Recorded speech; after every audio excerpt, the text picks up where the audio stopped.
Selamat datang kembali di pembahasan mendalam kita. Kali ini kita pegang sumber yang fokus banget ke situasi kritis ya, kegawat daruratan pada penyakit neuromuskular. Betul.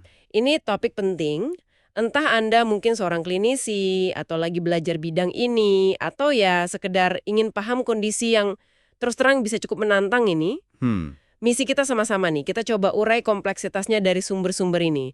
Kita cari tahu apa sih yang paling penting buat diingat. Mulai dari kenali bahaya, paham mekanismenya, sampai penanganan dan, ini penting, pencegahannya. Siap ya? siap. Ini area di mana kondisi yang biasanya kronis, tahu-tahu bisa jadi ancaman jiwa. Kita akan fokus ke poin-poin kunci yang perlu Anda pegang, baik sebagai tenaga medis maupun pasien atau keluarga. Oke, kita mulai dari dasar dulu deh. Apa sih sebetulnya inti dari kegawat daruratan neuromuskular ini? Sumber Anda nyebut istilah kunci nih, kelemahan otot akut, acute muscle weakness, AMDW.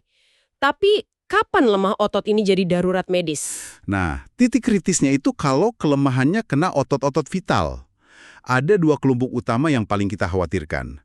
Satu, otot pernapasan, kayak diafragma, otot antar iga gitu. Oke. Dua, otot bulbar. Itu otot tenggorokan, lidah, penting buat nelan sama bicara.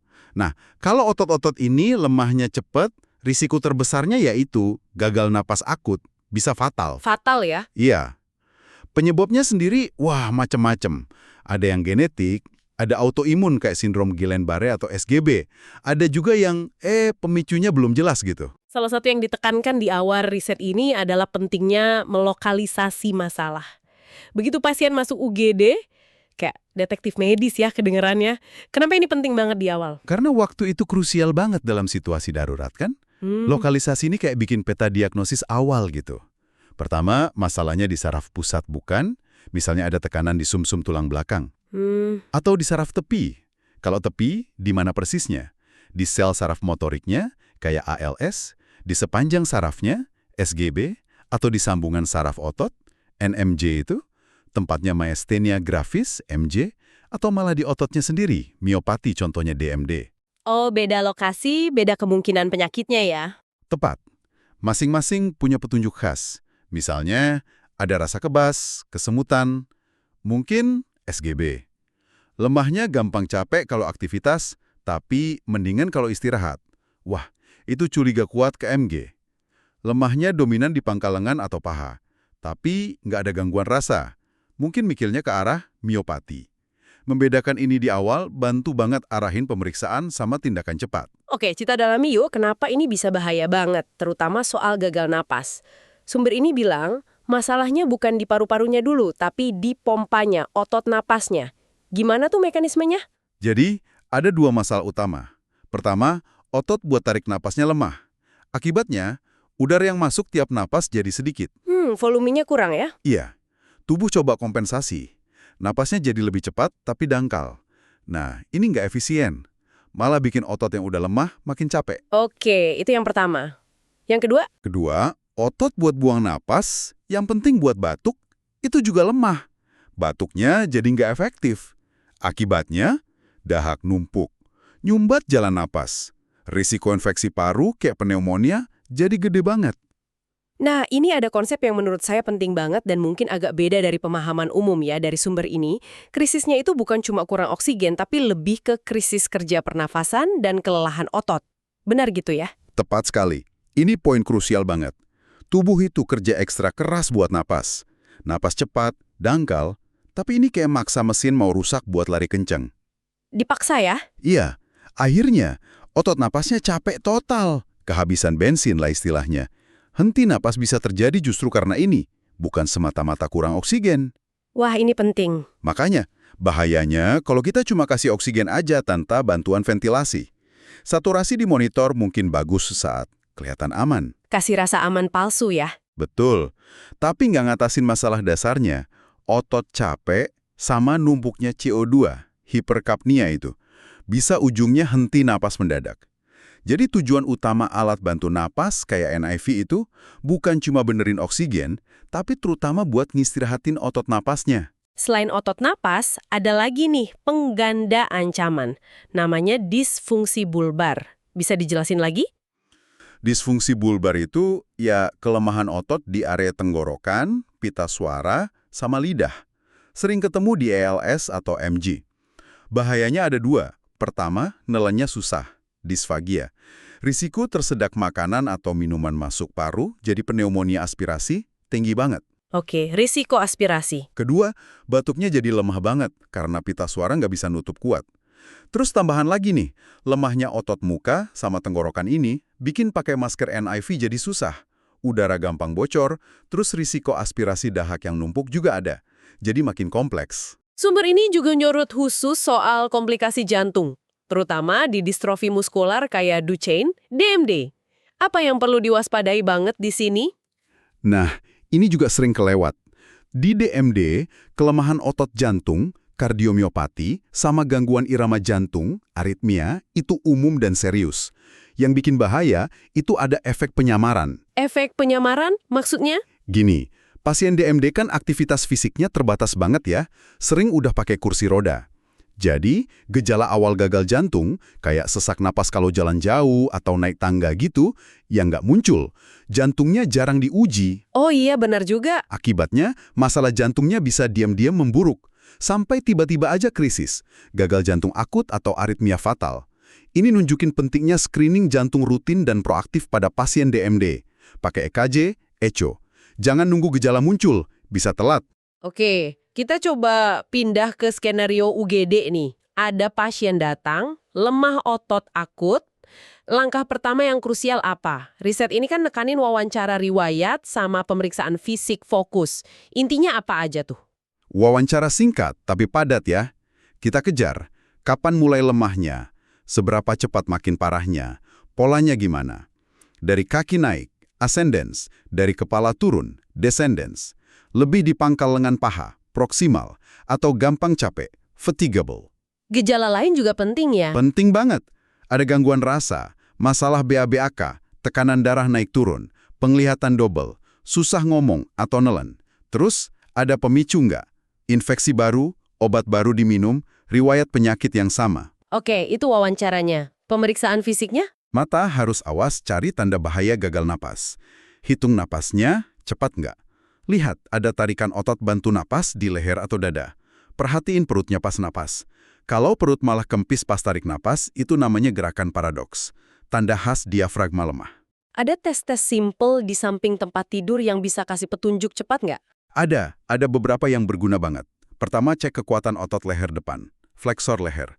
Minta pasien angkat kepala dari bantal, kita tahan dikit. Kekuatan otot ini ternyata ada hubungannya sama kekuatan diafragma. Kalau lemah, wah, lampu kuning. Oke, fleksor leher. Terus? Kedua, tes hitung satu napas, single breath count. Minta pasien tarik nafas dalam, terus hitung 1, 2, 3 sekeras dan secepat mungkin dalam satu hembusan. Kalau cuma bisa sampai, katakanlah, kurang dari 20, kapasitas vital parunya kemungkinan rendah banget. Simple tapi informatif ya? Ya. Kalau curiga MG, ada tes provokatif sederhana. Minta pasien lihat ke atas terus, up gaze test. Lihat kelopak matanya turun nggak, atau penglihatan double-nya muncul parah nggak. Atau tes kantong S, ice pack test. Tempelin es di kelopak mata yang turun 2 menit. Kalau mendingan, itu khas banget MG. Menariknya, tanda-tanda fisik ini sering bisa prediksi butuh bantuan napas sebelum hasil lab atau gas darahnya jelek. Jadi bisa lebih proaktif. Nah, setelah penilaian awal ini, pemeriksaan objektif apa yang biasanya jadi prioritas di situasi darurat gini? Kan di UGD kadang agak riwah ya? Betul, prioritas itu kunci. Pengukuran fungsi paru objektif di samping tempat tidur pakai spirometer portable itu penting banget.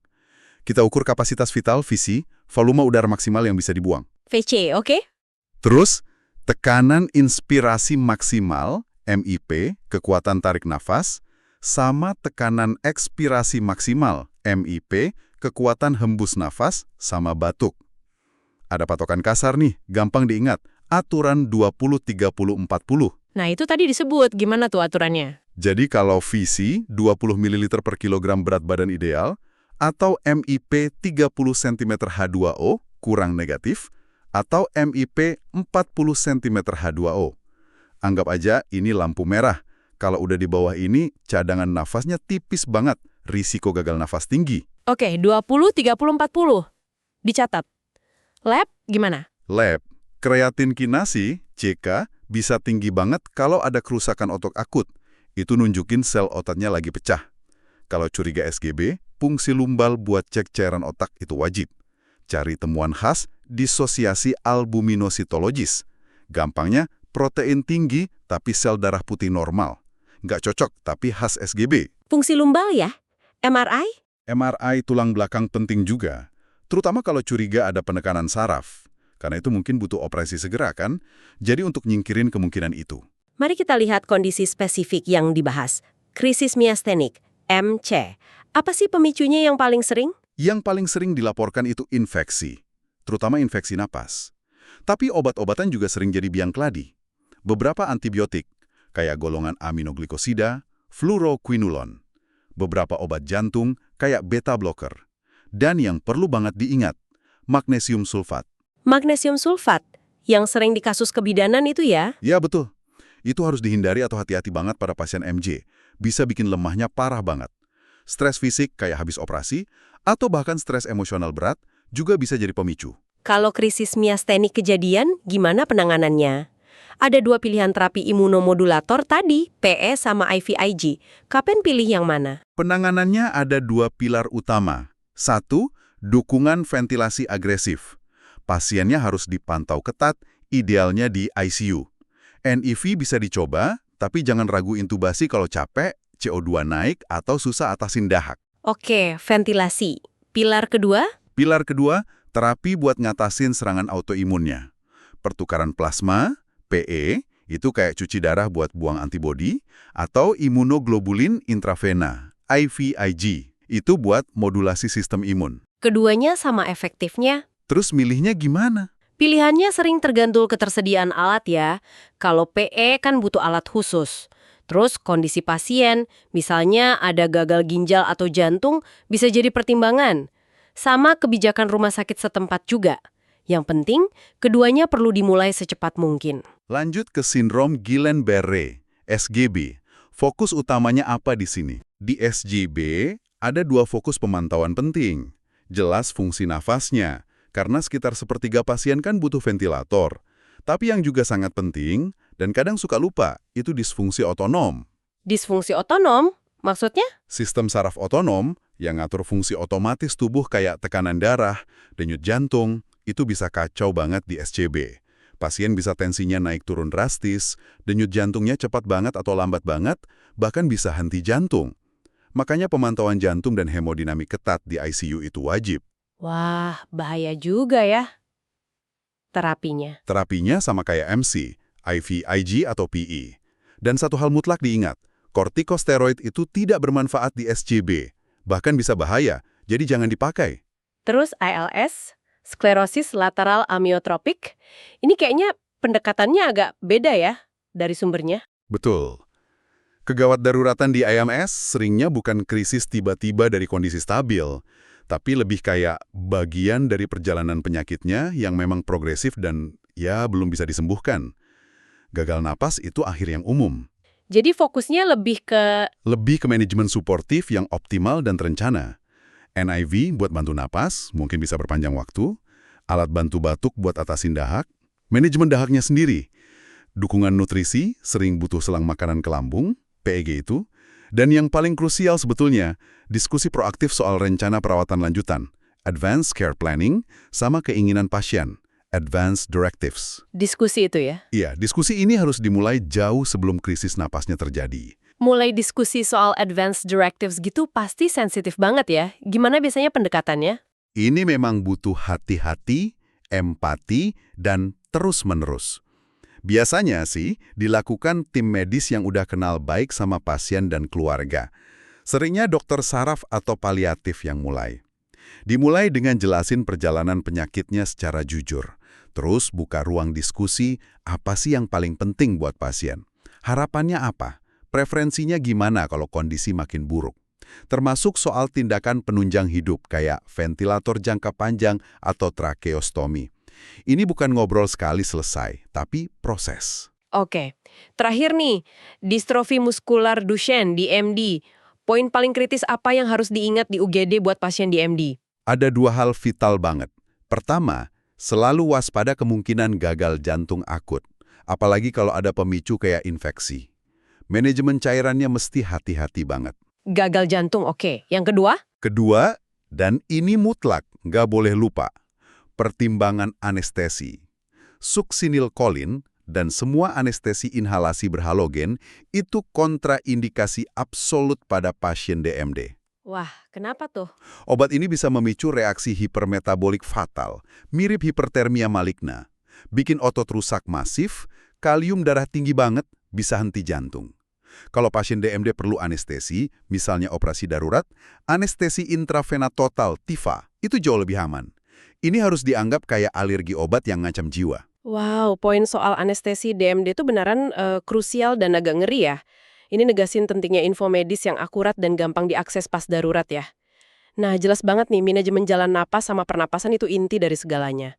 Gimana peran ventilasi non-invasif NIV secara umum? IV biasanya pakai BiPAP lewat masker ya. Itu penting banget sebagai lini pertama di banyak kasus. Terutama kalau kondisi kronis memburuk, kayak ALS atau DMD, atau di fase awal krisis MG atau SGB. Prinsip kerjanya gimana sih NIV ini? Prinsipnya, NIV ini kayak ngasih bantuan dorongan tiap napas. Jadi nggak ngambil alih total kayak ventilator ICU.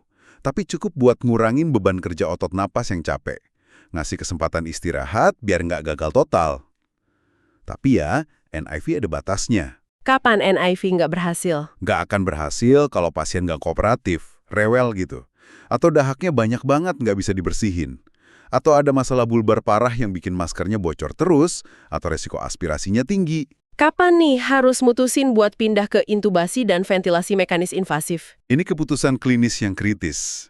Kita harus intubasi kalau NIV gagal, napas tetap cepat, kerja napas berat, gas darah jelek, pasien nggak bisa lindungi jalan napasnya, misalnya kesadaran turun, risiko aspirasi tinggi karena masalah bulbar, atau angka fungsi paru objektif tadi, udah di zona merah, aturan 20-30-40. Nunda intubasi bahaya ya? Bisa fatal. Intubasi yang terencana, pas kondisi masih agak terkontrol, itu jauh lebih aman daripada intubasi darurat pas pasien udah henti napas. Masalah dahak numpuk karena batuk lemah ini disebut terus. Cara paling efektif natasinya gimana? Manajemen dahak agresif itu kunci. Karena ini sumber infeksi dan bikin susah lepas ventilator. Bisa dimulai fisioterapi dada, bantu batuk manual.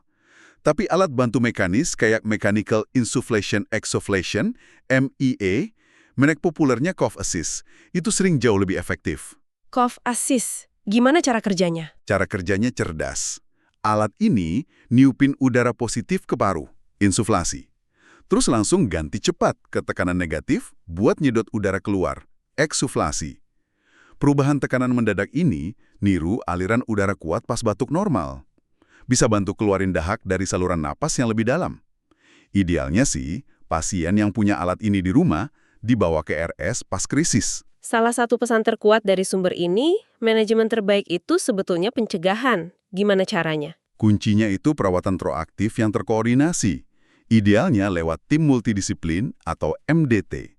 Ini bukan cuma ngumpulin banyak dokter, tapi model perawatan terintegrasi. Tim ya? Isinya siapa aja biasanya? Ahli saraf, paru, jantung, fisioterapis, gizi, paliatif. Semua kerjasama, komunikasi rutin. Fokusnya ke pemantauan sama intervensi dini sebelum krisisnya meledak. Contohnya gimana tuh, intervensi dini? Misalnya, ahli paru di klinik rutin lihat fungsi paru turun dikit tapi konsisten. Langsung dimulai NIV malam hari, jauh sebelum pasien sesak nafas berat. Atau ahli jantung lihat perubahan awal di echo, langsung mulai obat pelindung jantung.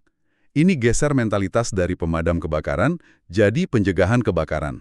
Kedengarannya ideal banget ya, tapi seberapa realistis sih penerapan tim multidisiplin yang benar-benar terkoordinasi gini dalam praktek sehari-hari? Berdasarkan sumber ini atau pengalaman di lapangan? Anda benar, ini tantangan besar. Bikin dan jalanin MDT yang optimal itu butuh sumber daya, komitmen institusi, sama komunikasi yang bagus banget antar profesional. Di banyak tempat mungkin ini masih cita-cita ya. Tapi sumber ini nekenin, meskipun MDT lengkap mungkin susah, prinsip dasarnya yaitu perawatan proaktif, pantau rutin terjadwal, buat komplikasi yang bisa diantisipasi, paru, jantung, nutrisi, dan lain-lain. Sama komunikasi antar spesialis yang ngerawat, itu tetap bisa dan harus diusahakan semaksimal mungkin dalam sistem yang ada. Koordinasi yang lebih simpel aja antara dokter utama sama beberapa spesialis kunci, itu udah bisa bikin beda banget kok. Lalu apa yang bisa dilakukan oleh Anda sebagai pendengar atau pasien dan keluarga biar lebih siap? Nah, persiapan dari sisi pasien dan keluarga ini penting banget. Kerjasama bareng tim medis buat bikin rencana perawatan darurat pribadi. Siapin semacam go bag darurat yang selalu regi. Isinya apa aja tuh go bag? Informasi medis kunci, diagnosis pasti, daftar obat, alergi terutama yang fatal kayak larangan soksinilkolin di DMD tadi. Kontak dokter spesialis, salinan advance directives. Pakai kartu darurat atau gelang medis juga bantu banget buat petugas UGD. Misalnya DMD no soksinilkolin, hati-hati oksigen. Dan tadi udah disinggung, punya advance directives yang jelas soal keinginan pasien, terutama buat penyakit progresif. Itu bantu banget pas ambil keputusan sulit waktu krisis. Satu lagi strategi pencegahan yang disorot, vaksinasi. Kenapa ini penting banget? Tepat sekali. Karena infeksi, terutama napas, itu pemicu krisis paling umum. Khususnya buat MC, vaksinasi rutin itu krusial. Vaksin flu tahunan, vaksin pneumokokus sesuai jadwal, itu wajib hukumnya. Bukan cuma buat cegah flu atau pneumonianya ya? Bukan cuma itu, tapi mencegah kegawat daruratan neuromuskuler yang bisa dicetuskan infeksi itu. Jadi ini bagian inti manajemen. Ada juga konsep kukuning. Kok kuning? Kepompong gitu. Iya, maksudnya mastiin semua orang terdekat pasien, keluarga, pengasuh juga divaksinasi lengkap. Biar bikin kepompong pelindung di sekitar pasien yang rentan. Langkah simpel, tapi dampaknya gede. Jadi, wah banyak banget ya lapisan penting yang udah kita kupas hari ini.